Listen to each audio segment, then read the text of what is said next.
നമസ്കാരം. ഞാൻ doctor Jacob George, SUT പട്ടം തിരുവനന്തപുരം ആശുപത്രിയിലെ സീനിയർ കൺസൾട്ടൻറ്റ് നെഫ്രോളജിസ്റ്റാണ്. ഞാൻ ഇന്ന് സംസാരിക്കാൻ പോകുന്നത് ഡയാലിസിസിനെ പറ്റിയാണ്. വൃക്കകൾ നമുക്കറിയാം, നമ്മുടെ ദേഹത്തിലെ സുപ്രധാന ഒരു അവയവങ്ങളിലൊന്നാണ്. ഇതിൻ്റെ പൂർണ്ണ തകരാർ വരുമ്പോഴത്തേക്ക് ജീവൻ നിലനിർത്താൻ ഡയാലിസിസോ കിഡ്നി മാറ്റിവെക്കൽ അല്ലെങ്കിൽ റീനൽ ട്രാൻസ്പ്ലാന്റേഷൻ സർജറി വേണ്ടി വരും. ഡയാലിസിസ് രണ്ട് തരത്തിലാണ് ഉള്ളത്: ഹീമോ ഡയാലിസിസും പെരിറ്റോണിയൽ ഡയാലിസിസും. ഈ ഡയാലിസിസ് കൊണ്ട് നമുക്ക് വൃക്കകൾ ചെയ്യുന്ന ചില പ്രവൃത്തികൾ നമുക്ക് ഈ ആർട്ടിഫിഷ്യൽ മെത്തേഡ് വഴി ചെയ്യാൻ സാധിച്ചേക്കും. നമുക്കറിയാം, വൃക്കകൾക്ക് പൂർണ്ണ തകരാർ വരുമ്പോഴത്തേക്ക് ദേഹത്തിൽ നീര് വരിക. ഇതിൻ്റെ പ്രധാന കാരണം നമ്മൾ കുടിക്കുന്നത് വെള്ളവും പിന്നെ ദേഹത്തിലെ സെൽസിലുണ്ടാകുന്ന മെറ്റബോളിസം കൊണ്ട് വരുന്ന വെള്ളവും കളയുന്നത് സാധാരണ വൃക്കകൾക്ക് ഒരു പ്രധാന പങ്കുണ്ട്. അതുകൊണ്ടാണ് വൃക്ക തകരാർ വരുമ്പോഴത്തേക്ക് നമുക്ക് എക്സസ് വെള്ളം കളയാനുള്ള സാധ്യതകൾ കുറവായതുകൊണ്ടാണ് നീരും ശ്വാസമുട്ടലൊക്കെ വരുന്നത്. അപ്പം ഇത് ഡയാലിസിസ് വഴി നമുക്ക് എക്സസ് വെള്ളം എടുക്കാൻ സാധിച്ചേക്കും. കൂട്ടത്തിൽ വൃക്കകൾക്ക് ദേഹത്തിലുണ്ടാവുന്നത് മെറ്റബോളിക് വേസ്റ്റ് പ്രോഡക്ട്സ്, പ്രധാനമായിട്ട് ബ്ലഡ് യൂറിയ, ക്രിയാറ്റിനിന്, പിന്നെ പലതരം electrolytes, potassium, sodium, magnesium, calcium, ഇതൊക്കെ കളയുന്നതിലും വൃക്കകൾക്ക് ഒരു പ്രധാന പങ്കുണ്ട്. ഇതുവഴി നമ്മൾ കഴിക്കുന്നത് എക്സസ് പൊട്ടാഷ്യം, പ്രോട്ടീൻ അമിതമായി കഴിക്കുകയാണെങ്കിൽ അത് മെറ്റബോളൈസ് ചെയ്ത് യൂറിയ വരിക, ഇതെല്ലാം മൂത്രവഴിയാണ് വൃക്കകൾ അത് കളയുന്നത്. അപ്പം വൃക്കകൾക്ക് തകരാർ വരുമ്പോഴത്തേക്ക് എങ്ങനെയാണ് ഈ ഡയാലിസിസ്, ഈ പ്രവർത്തനങ്ങൾ എങ്ങനെ അത് ചെയ്യുന്നത്? നമ്മളിപ്പം ഹീമോ ഡയാലിസിസിൽ പറയുന്നത് നമ്മുടെ ദേഹത്തിലെ രക്തം നമ്മൾ ഒരു ഹീമോ ഡയലൈസറെ കൂടെ കടത്തിവിടും. അപ്പോൾ അതിൽ നമുക്ക് ഈ ഹീമോ ഡയലൈസർ, ഇതാണ് ഒരു ഹീമോ ഡയലൈസർ എന്ന് പറയുന്ന സാധനം. അപ്പോൾ ഇതിനകത്ത് ഒരു കാപ്പിലറി ട്യൂബ്സാണ്, ഒരു 10,000 കാപ്പിലറി ട്യൂബ്സ് ഇതിനകത്തുണ്ട്. അപ്പോൾ നമ്മൾ രക്തം നമ്മൾ ശരീരത്തിൽ നിന്ന് എടുത്തിട്ട് നമ്മൾ ഇതിൽ കടത്തി വിട്ടിട്ട് ഇതിലേക്കൂടെ ഒരു ഡയലൈസേറ്റ് എന്ന് പറഞ്ഞ സാധനം എന്ന് വെച്ചാൽ ഒരു വെള്ളം മാതിരി കടത്തി വിടും. ഇത് ഒരു സെമി പെർമിയബിൾ മെംബ്രെയിനാണ്. അപ്പോൾ ഈ മെംബ്രെയിനിൽ സൈഡിൽ രക്തം പോവും. പിന്നെ ഈ സെമി പെർമിയബിൾ മെംബ്രെയിൻ്റെ അപ്പുറത്തെ സൈഡിൽ ഡയലൈസേറ്റ് എന്ന് പറഞ്ഞ് ഒരു പ്രത്യേകം തരം ഒരു വെള്ളം കടത്തിവിടും. അത് രണ്ടും ഓപ്പോസിറ്റ് ഡയറക്ഷൻ ആയിരിക്കും. അപ്പോൾ സാധാരണ ബ്ലഡ് ഇതിലേക്കൂടെ വരിക, തിരിച്ചു പോവുക. ഡയലൈസേറ്റ് നമ്മൾ ഇതിലേക്കൂടെ വിട്ടിട്ട് കൗണ്ടർ കറണ്ടിലോട്ട് വിടും. അപ്പോൾ ഈ സെമി പെർമിയബിൾ മെംബ്രെയിനിൽ കൂടെ നമ്മുടെ രക്തത്തിലുണ്ടാകുന്ന അമിതമായ സാധനങ്ങൾ ഡിഫ്യൂസ് ചെയ്ത് വെള്ളത്തിലോട്ട് പോകും. എക്സാമ്പിളായിട്ട് നമുക്ക് ബ്ലഡ് യൂറിയ, നമ്മളിപ്പം വൃക്ക തകരാർ വരുമ്പോൾ യൂറിയ കൂടുതലായിരിക്കും, ക്രിയാറ്റിൻ കൂടുതലാകാം, പൊട്ടാഷ്യം കൂടുതലാകാം. അപ്പോൾ ഇതെല്ലാം ഡിഫ്യൂഷൻ വഴി വെള്ളത്തിലോട്ട് അങ്ങ് ഡിഫ്യൂസ് ചെയ്തിട്ട് പിന്നെ ഡയലൈസിസ് വഴി അത് നമുക്ക് കളയാൻ സാധിച്ചേക്കാം. അതേസമയം വൃക്ക ഡാമേജ് വരുമ്പോഴത്തേക്ക് ദേഹത്തിൽ ചില സാധനം കുറഞ്ഞിരിക്കും. ഫോർ എക്സാമ്പിൾ ബൈകാർബണേറ്റ് കുറഞ്ഞിരിക്കും. അപ്പോൾ അതിൽ നമ്മൾ ഈ ഡയലൈസേറ്റിൽ എക്സസ് ബൈകാർബണേറ്റ് കാണും. അപ്പോൾ ഈ ബൈകാർബണേറ്റ് ഈ സെമി പെർമിയബിൾ മെംബ്രെയിനിൽ കടത്തി രക്ത കമ്പാർട്ട്മെൻറ്റിലോട്ട് പോകും. അപ്പോൾ അങ്ങനെ ആകുമ്പോഴത്തേക്ക് ബ്ലഡിൽ ബൈകാർബണേറ്റ് ലെവൽ നമുക്ക് കൂടുതലായിട്ട് മെയിൻറ്റെയിൻ ചെയ്യാൻ സാധിച്ചേക്കും. അപ്പോൾ ഇങ്ങനെ ഈ മെറ്റബോളിക് വേസ്റ്റ് പ്രോഡക്ട്സ് ഡയാലിസിസ് വഴി നമുക്കങ്ങനെ മാറ്റാൻ സാധിക്കും. കൂട്ടത്തിൽ എങ്ങനെയാണ് ഈ എക്സസ് വെള്ളം എടുക്കുന്നത്? അതിന് ഈ ഡയലൈസേറ്റ് കമ്പാർട്ട്മെൻറ്റിൽ നമ്മളൊരു നെഗറ്റീവ് പ്രഷർ ഉപയോഗിക്കും. അപ്പോൾ ഈ നെഗറ്റീവ് പ്രഷർ ഉപയോഗിക്കുമ്പോഴത്തേക്ക് ഈ സെമി പെർമിയബിൾ മെംബ്രെയിൻ വഴി നമുക്ക് വെള്ളം ഫോഴ്സ് കൊണ്ട് വലിച്ചെടുക്കാൻ സാധിച്ചേക്കാം. അപ്പോൾ നമ്മുടെ ഡയാലിസിസിന് പോകുമ്പോഴത്തേക്ക് ഒരു 3.5-4 ലിറ്റർ നമുക്ക് ഡയാലിസിസ് വഴി എടുക്കാൻ സാധിച്ചേക്കും. അപ്പം പോകുന്ന സമയത്ത് ആൾക്ക് നല്ല നീര് കണ്ടേക്കാം, ശ്വാസമുട്ടൽ കണ്ടേക്കാം. ഫോർ എക്സാമ്പിൾ ഒരു ബ്ലഡ് വെയിറ്റ് നമ്മൾ തൂക്കം നോക്കുകയാണെങ്കിൽ ഒരു 70 കിലോഗ്രാം വെയിറ്റ് ഉള്ള ആൾക്ക്, നല്ല നീരുള്ള ആളാണ്. അപ്പോൾ നമുക്ക് ഡയാലിസിസ് കഴിഞ്ഞ് നമുക്ക് വെള്ളം എടുക്കുമ്പോഴത്തേക്ക് അയാളുടെ വെയിറ്റ് ഒരു 66-65 കുറയ്ക്കാൻ സാധിച്ചേക്കും. അയാളുടെ നീരും കുറയും, ശ്വാസമുട്ടൽ മാറും. പക്ഷേ ഈ ഡയാലിസിസ് നമ്മൾ സാധാരണ നമ്മളൊരു 4 മണിക്കൂറാണ് ഹീമോ ഡയാലിസിസ് നമ്മൾ ചെയ്യുന്നത്. അപ്പോൾ നമ്മൾ ആഴ്ചയിൽ 2-3 പ്രാവശ്യം ചെയ്യേണ്ടി വരും. ഇപ്പം ഒരാൾക്ക് മൂത്രം ഒരുമാതിരി അളവ് ഒരു 1.5 ലിറ്റർ മൂത്രം പോകുന്നുണ്ട്, എന്നിട്ടും ബ്ലഡ് യൂറിയ ക്രിയാൻ കൂടുതലാണെങ്കിൽ അയാൾക്ക് ചിലപ്പം ആഴ്ചയിൽ 1-2 പ്രാവശ്യം ഡയാലിസിസ് മതിയാവാം. പക്ഷേ മൂത്രത്തിന് അളവ് തീരെ കുറവാണെങ്കിൽ നമുക്ക് ചിലപ്പോൾ ഡയാലിസിസ് 3 പ്രാവശ്യം അല്ലെങ്കിൽ കൂടുതൽ പ്രാവശ്യം 1-2 ദിവസം ചിലപ്പോൾ ചെയ്യേണ്ടി വരും. അപ്പോൾ സാധാരണ 4 മണിക്കൂറാണ് ഡയാലിസിസ്. അപ്പോൾ ഡയാലിസിസ് കഴിയുമ്പോഴത്തേക്ക് പേഷ്യൻ്റ് ശ്വാസമുട്ടലേക്ക് കുറയും, നീര് കുറയും, വിശപ്പ് ശരിയാവും, പിന്നെ അയാളുടെ വീട്ടിൽ വിടാം. പക്ഷേ ഈ സമയത്ത് ബോഡിയിൽ ഉണ്ടാകുന്ന മെറ്റബോളിക് വേസ്റ്റ് പ്രൊഡക്ട്സ് വീണ്ടും ഒരു 3-4 ദിവസം കഴിഞ്ഞിട്ട് വീണ്ടും പഴയ ലെവലിലോട്ട് വരും. അതുകൊണ്ടാണ് ഒരു 3-4 ദിവസം വീണ്ടും ഡയാലിസിസ് ചെയ്യേണ്ടി വരുന്നത്. പിന്നെ നമ്മൾ എങ്ങനെയാണ് ഈ രക്തം എടുക്കുന്നത്? സാധാരണയ്ക്ക് നമ്മൾ സാധാരണ ബ്ലഡ് ടെസ്റ്റിനൊക്കെ പോകുമ്പോഴത്തേക്ക് ചെറിയ സൂചി വെച്ച് നമുക്ക് ബ്ലഡ് എടുക്കാൻ സാധിച്ചേക്കാം. പക്ഷേ ഈ ഹീമോഡയാലിസിസിന് നമുക്ക് കൂടുതൽ ബ്ലഡ് ഫ്ലോ വേണം. അപ്പോൾ ഓൾമോസ്റ്റ് ഒരു 300 ml/minute ബ്ലഡ് നമുക്ക് വേണം. അപ്പോൾ ഇതിന് നമുക്ക് ഒരു ചെറിയ രക്തക്കുഴലിൽ നമ്മൾക്ക് ഇത്രയും രക്തം കിട്ടാൻ സാധ്യതകൾ കുറവാണ്. അപ്പോൾ ഇതിനു വേണ്ടി ഒരു പ്രത്യേകം തരം ആക്സസ് വേണം. സാധാരണ ഏറ്റവും കോമൺ ഏറ്റവും പോപ്പുലർ ആക്സസ് എന്ന് പറഞ്ഞാൽ ഒരു AV ഫിസ്റ്റുലാണ്. AV ഫിസ്റ്റയിൽ നമ്മൾ മുമ്പേ ഒരു 2-3 മാസം മുമ്പേ നമ്മൾ കയ്യിലൊരു റേഡിയൽ ആർട്ടറി മൾണാർ ആർട്ടറി ചെറിയൊരു ശസ്ത്രക്രിയ കൊണ്ട് ഇത് രണ്ടും കണക്ട് ചെയ്യാം. അപ്പോൾ കണക്ട് ചെയ്യുമ്പോഴത്തേക്ക് ബ്ലഡ് ഫ്ലോ രക്തം ആർട്ടിൽ വരുന്ന ബ്ലഡ് ഫ്ലോ ഈ വെയിനിൽ കൂടെ പോവും. അപ്പോഴത്തേക്ക് വെയിൻസ് തടിച്ച് വരും. മാത്രമല്ല വെയിൻസിൽ കൂടെ പോകുന്ന രക്തം ഭയങ്കര സ്പീഡിലായിരിക്കും പോകുന്നത്. അപ്പോൾ നമുക്കൊരു ചെറിയ സൂചി വെച്ച് തന്നെ നമുക്ക് ഈ ഫിസ്റ്റുല വഴി നമുക്ക് ചെയ്യാമെങ്കിൽ നമുക്ക് കൂടുതൽ ബ്ലഡ് ഫ്ലോ മെഷീൻ വഴി നമുക്ക് എടുക്കാം. ഈ മെഷീനിൽ ഒരു 250 to 400 ml/minute വരെ രക്തം നമുക്ക് വേണ്ടി വരാം. അപ്പോൾ അതിന് വേണ്ടി നമുക്കൊരു പ്രത്യേകം തരം ഒരു ഫിസ്റ്റുല നീഡിൽ, ഇതാണ് ഒരു ഫിസ്റ്റുല നീഡിൽ. അപ്പോൾ ഇതിന് കുറച്ച് വലിപ്പം കൂടുതലാണ്. പക്ഷേ നമ്മൾ വെയിൻസ് തടിച്ച് വരുമ്പോഴത്തേക്ക് ഇതിൽ കൂടെ നമ്മൾക്ക് വെയിനിൽ കൂടെ കയറ്റുവാണെങ്കിൽ നമുക്ക് ഇത്രയും ബ്ലഡ് ഫ്ലോ നമുക്ക് മെഷീൻ പമ്പ് വഴി വലിച്ചെടുക്കും ബ്ലഡ്. അതേസമയം ഡയാലിസിസ് കഴിയുമ്പോഴത്തേക്ക് ബ്ലഡ് നമുക്ക് തിരിച്ച് ഈ ഞരമ്പിൽ കൂടെ തന്നെ വെയിനിൽ കൂടെ തന്നെ നമുക്ക് റിട്ടേൺ ചെയ്യാൻ സാധിച്ചേക്കാം. ഇതിൻ്റെ പ്രശ്നം വെച്ചാൽ ഈ ഫിസ്റ്റുല നമ്മൾ നേരത്തെ ഉണ്ടാക്കി വെക്കണം. എന്ന് വെച്ചാൽ നമുക്കിപ്പം വൃക്ക തകരാറ് ആണ് നമുക്ക് നേരത്തെ അറിയാം, ബുദ്ധിമുട്ടുകൾ കൂടി വരുന്നു, ക്രിയാറ്റിൻ കൂടി വരുന്നു. അപ്പോൾ അങ്ങനെയാണെങ്കിൽ നമുക്ക് 3-4 മാസം മുമ്പേ നമുക്ക് ഈ ഫിസ്റ്റുല ചെയ്ത് വെക്കുകയാണെങ്കിൽ പിന്നെ നമുക്ക് സ്റ്റേജ് ശ്വാസമുട്ടലോ ഛർദിലോ ക്രിയാറ്റിൻ കൂടി വരുന്ന സമയത്ത് നമുക്ക് എളുപ്പത്തിൽ ചെറിയ സൂചി വെച്ച് തന്നെ നമുക്ക് ഡയാലിസിസ് ചെയ്യാൻ സാധിച്ചേക്കാം. പക്ഷേ ഇത് എല്ലാവർക്കും ഇത് സാധിക്കത്തില്ല. ചിലവർക്ക് നമുക്ക് ഇപ്പം വൃക്ക തകരാറ് വരുന്നത് ആദ്യത്തെ ഘട്ടത്തിലൊക്കെ വലിയ രോഗലക്ഷണങ്ങൾ കാണത്തില്ല. അപ്പോൾ ചിലപ്പോൾ അവസാനത്തെ ഘട്ടത്തിലായിരിക്കും അവർ ബുദ്ധിമുട്ടുകളായിട്ട് മെഡിക്കൽ ഹോസ്പിറ്റലിലോട്ട് വരുന്നത്.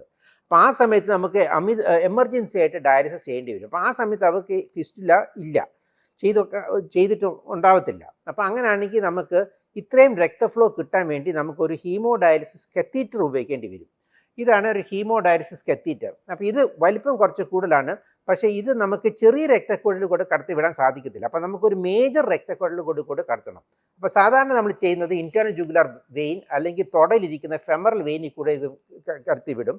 അപ്പോൾ ഇതുവഴി നമുക്ക് ഇത്രയും രക്തഫ്ലോ പമ്പ് വഴി ബ്ലഡ് എടുക്കാൻ സാധിച്ചേക്കും. ഒരു 250 മുതൽ 400 ml/minute വരെ രക്തം പമ്പ് വഴി നമുക്ക് വലിച്ചെടുത്തിട്ട് മെഷീൻ വഴി നമുക്ക് ഡയാലിസിൽ കടത്തിയിട്ട് പിന്നെ തിരിച്ച് ദേഹത്തിൽ ഈ വെയിൻ തന്നെ ഇത് ആർട്ടറിയിൽ നിന്ന് ബ്ലഡ് എടുത്തേക്കും മെഷീൻ വഴി തിരിച്ച് പ്യൂരിഫൈഡ് ബ്ലഡ് നമുക്ക് തിരിച്ച് വെയിൻ വഴി തിരിച്ച് രക്തക്കൊള്ളിലോട്ട് ദേഹത്തിൽ തിരിച്ച് നൽകും. അപ്പോൾ ഇതാണ് ഹീമോഡയാലിസിസ് കത്തീറ്റർ. അപ്പോൾ ഹീമോഡയാലിസിസ് കത്തീറ്റർ നമുക്ക് എമർജൻസി ആയിട്ട് തന്നെ നമുക്ക് ഇടാൻ സാധിച്ചേക്കാം. ഉടൻ തന്നെ നമുക്ക് ഡയാലിസിസ് തുടങ്ങാനും സാധിച്ചേക്കാം.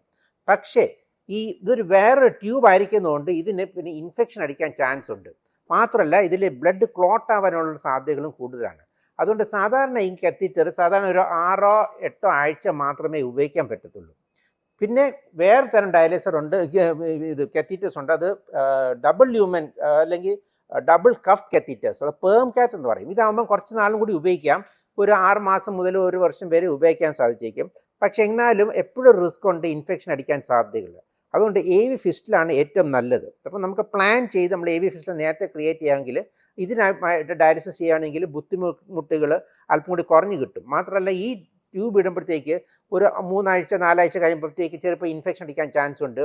അപ്പോഴത്തേക്ക് ആളുകൾക്ക് ഡയാലിസിസ് ചെയ്യുമ്പോൾ കുളിര്, പനി, ബ്ലഡിലെ കൗണ്ട് കൂടുതൽ, പിന്നെ രക്തം കുറയാൻ ചാൻസ് ഉണ്ട്. കാരണം ഇതൊരു ഇൻഫ്ലമേറ്ററി പ്രോഡക്ട്സ് ഒക്കെ രക്തത്തിൽ റിലീസ് ചെയ്യുന്നുണ്ട്.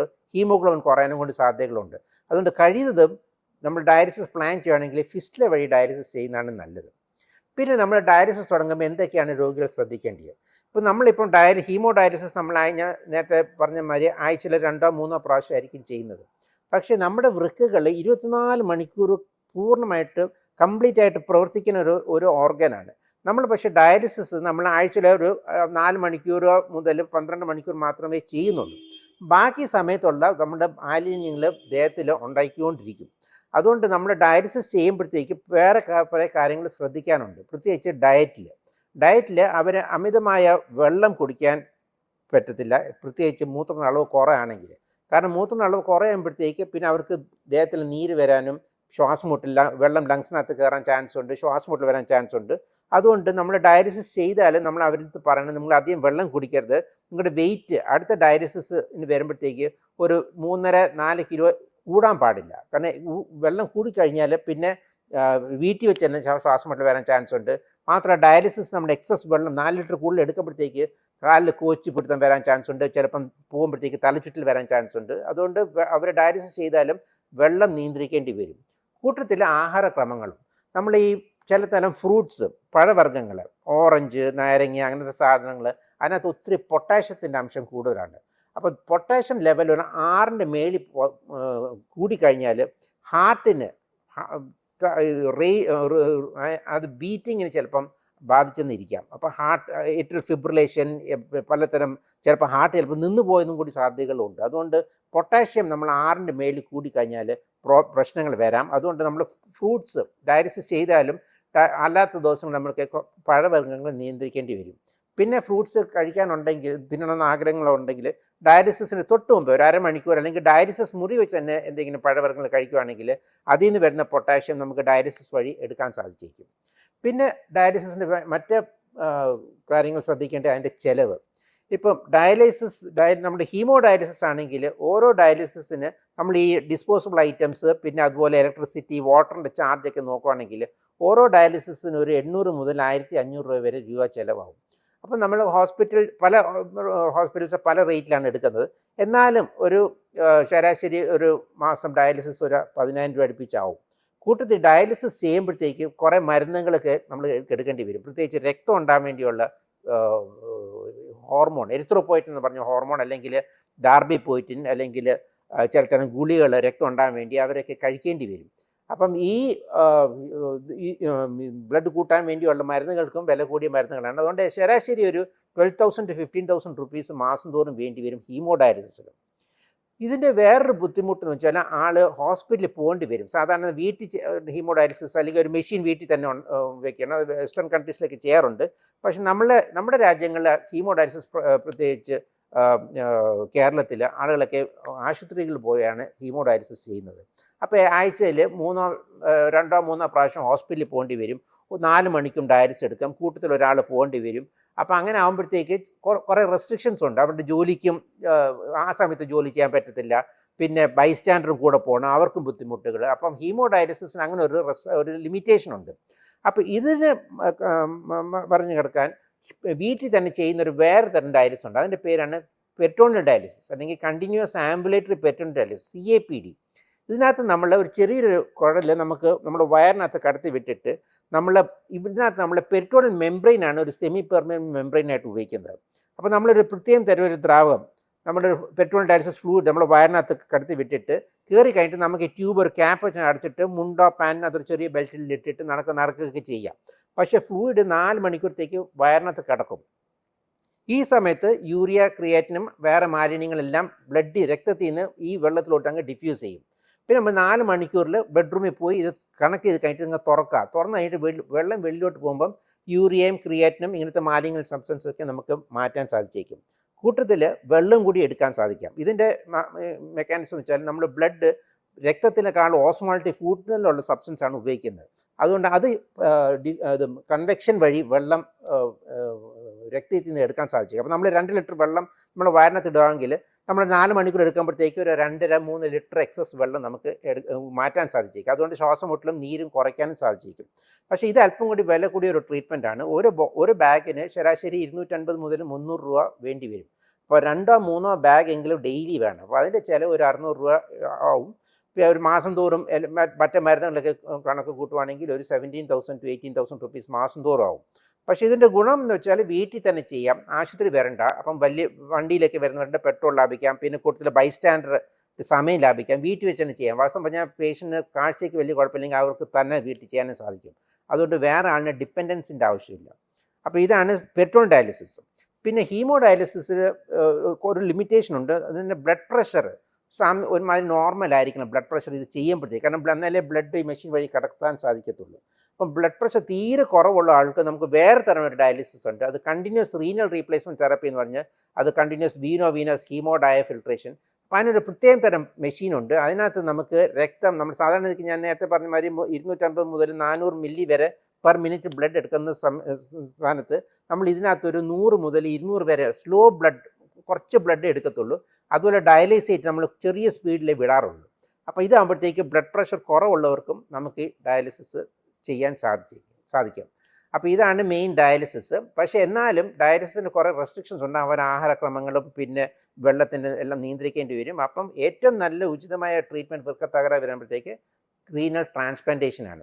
പക്ഷേ ട്രാൻസ്പ്ലാന്റേഷൻ എല്ലാവർക്കും സാധിക്കത്തില്ല. ഒന്ന് ഡോണർ വേണം, പിന്നെ ചിലതരം അസുഖങ്ങൾ, ഇപ്പോൾ തന്നെ ഹാർട്ടിന് അസുഖം, ഹാർട്ടിന് പമ്പിങ് കുറവ്, ചിലതരം ക്യാൻസേഴ്സ്, ഇങ്ങനെ ആൾക്ക് റീനൽ ട്രാൻസ്പ്ലാന്റേഷൻ അഡ്വൈസബിൾ അല്ല. അപ്പം അങ്ങനെയുള്ളവർക്ക് ഡയാലിസിസ് തന്നെയാണ് പറ്റിയ ട്രീറ്റ്മെൻറ്റ്. അതിൽ ചിലവർ നമ്മൾ പേഷ്യൻ്റ് തന്നെ നമ്മൾ പറയും, നിങ്ങൾക്ക് ഏതാ താല്പര്യം, വീട്ടിൽ തന്നെ ചെയ്യുന്ന ഡയാലിസിസ്, പെട്രോൾ ഡയാലിസിസ് ആണോ, ഹോസ്പിറ്റലിൽ വന്ന് ഹീമോ ഡയാലിസിസ് ചെയ്യുന്നതാണോ ഇഷ്ടം. അപ്പം രോഗികളുടെയും ഫാമിലി മെമ്പേഴ്സിൻ്റെ താല്പര്യം അനുസരിച്ചാണ് നമ്മൾ തീരുമാനിക്കുന്നത് ഏത് ഡയാലിസിസ് ആണ് പക്ഷേ പിന്നെ അവർ തന്നെയാണ് ചൂസ് ചെയ്യുന്നത്. നമുക്ക് ഈ തരം ഡയാലിസിസ് വേണം, അപ്പം നമ്മളത് അതനുസരിച്ചാണ് നമ്മുടെ ഡയാലിസിസ് മൊഡാലിറ്റി നമ്മൾ ചൂസ് ചെയ്യുന്നത്. നമസ്കാരം.